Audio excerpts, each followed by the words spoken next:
আমরা এখন আছি উত্তরা 10 ক্যাফে অরবিন্দে। আমরা আপনাদের দেখাচ্ছি ক্যাফে অরবিন্দের ইন্টারনাল এটা হচ্ছে ক্যাফে অরবিন্দের গেট লগো।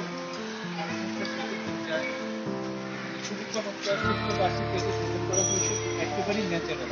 আমরা ভিতরে টোটাল প্রক্রিয়াটা হচ্ছে একটা ক্যান্টিন, বাট প্রত্যেকটা ছোট ছোট ঘুগনি, মানে আমরা যেটাকে আঞ্চলিক ভাষায় ঘুগনি বলি, ছোট ছোট ক্যান্টিন আকারে সম্পূর্ণটা সাজানো হচ্ছে একেবারেই ন্যাচারাল। যেমনটা আমাদের এটা হচ্ছে বাঁশ গাছ, যে গাছটা আমাদের ইউজ করা হয় টবে, যে গাছটা ইউজ করা হয় বাসায়, ভিতরে ইন্টারনাল একেবারে, যেটা বাগানের অংশ, পাতা বাগান সাজানো গাছ, গাছ এখানে দেওয়া আছে। লাইটিং সিস্টেমটা অত্যন্ত চমৎকার। এখানে পাখি কিংবা মশা, মাছি, পোকা কিছুতেই ডিস্টার্ব করবে না। এইভাবে এখানকার ডিজাইনটা প্রকৃতির সান্নিধ্যে থাকা সত্ত্বেও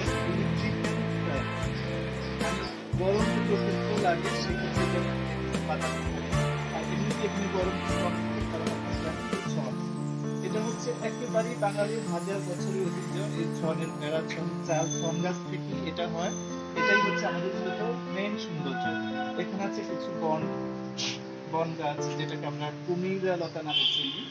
এটাও একটা সৌন্দর্য বর্ধনের জন্য রাখা হয়েছে। এখানে কৃত্রিম শাপলা, আমাদের জাতীয় ফুল, পানিতে সাজানো হয়েছে। এখানে পানিটা সিস্টেমে ঝর্ণার মতো করে আসে, আপাতত সেটা বন্ধ আছে।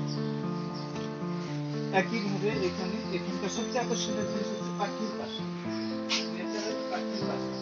এই যে পাখির বাসা দিয়ে সাজানো হচ্ছে প্রত্যেকটা ক্যান্টিনে, প্রত্যেকটা প্রকৃতি এই ধরনের ব্যবস্থা আছে।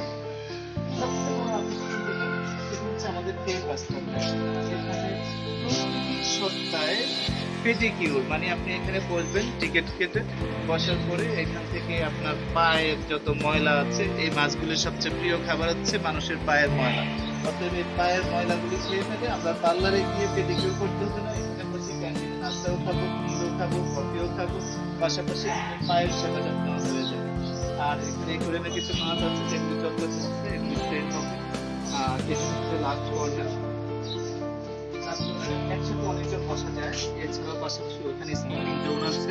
স্মোকিং জোনটাতে যারা স্মোক করে তাদের জন্য ভিন্ন এনভায়রনমেন্ট ক্রিয়েট করা আছে, তাও অত্যন্ত সুন্দর। এবং পুরো হাউসটা, মানে পুরো ক্যাফেটেরিয়া ক্যান্টিনটা করা হচ্ছে অর্গানিক ওয়েতে, ন্যাচারাল, যেটাকে বাঁশের বেড়া, টনের চাল, প্রকৃতি গাছ আর মাছ সবকিছু মিলিয়ে এক অসাধারণ পরিবেশ। খুবই ভালো লাগছে। আমি যদিও এখানে এই মুহূর্তে কোনো খাবার পাইনি, আশা করি পাবো, তবে আপনারাও আসতে পারেন। আল্লাহ হাফেজ, টাটা।